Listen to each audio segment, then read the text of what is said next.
Derrick White has been a favorite of numbers guys and advanced statistics for years now, but in round 1 against Miami, he made it obvious for everyone how great he really is. He became the first player in NBA history to start the playoffs, averaging 20 plus points and at least 70% from 2, 40% from 3, and 90% from the line. It was one of the most efficient series a player has ever had, as he finished with a line of 74% from 2, 47% from 3, and 90% from the line.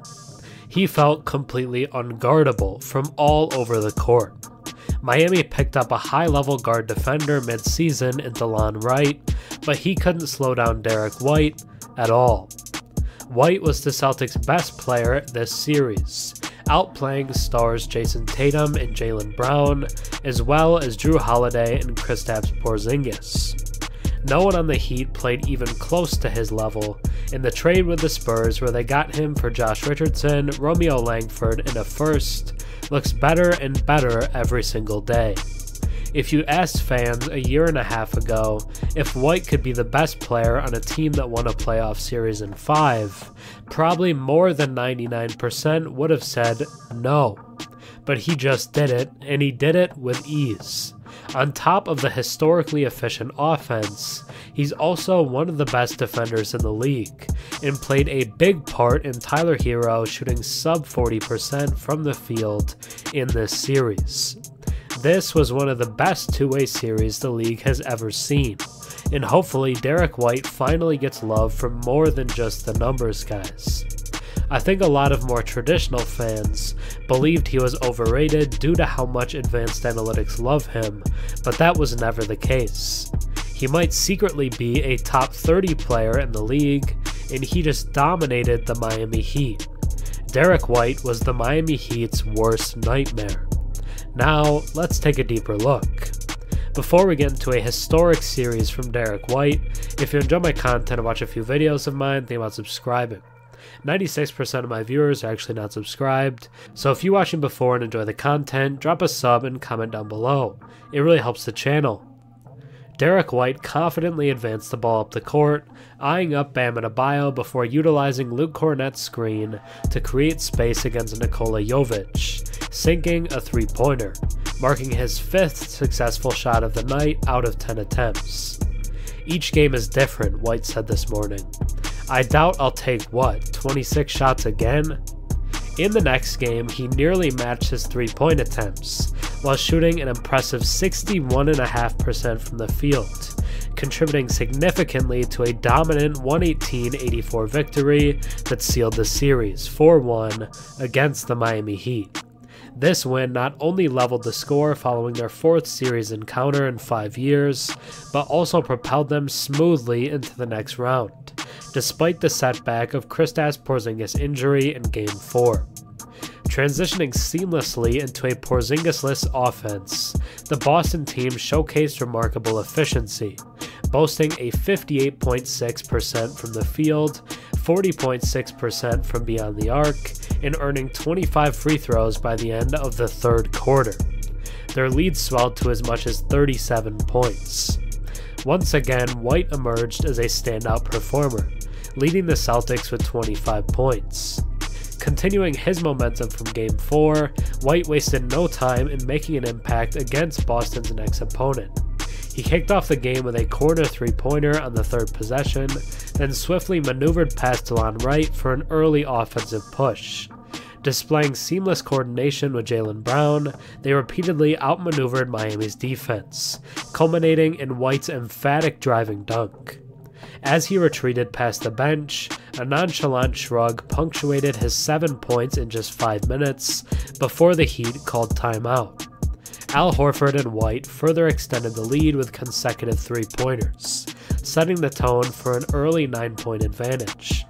We got off to a really good start playing with pace in Game 4, Joe Mazzulla said pregame. We just got to use the speed to our advantage on both ends of the floor. I think that's the most important thing, but it starts with our defense. Gotta get stops, then you don't have to play in the half court. Their lead swelled to 24 points just 15 minutes into the game, as Boston launched a relentless offensive onslaught against Tyler Herro, Kevin Love, and other Miami Heat wings, igniting an 11-0 scoring spree that rapidly extended to 26-9 by the end of the quarter. Jayson Tatum found his rhythm with consecutive three-pointers over Love, while Derrick White made Celtics history by becoming the first player in at least 25 years to notch 15 points in back-to-back first quarters.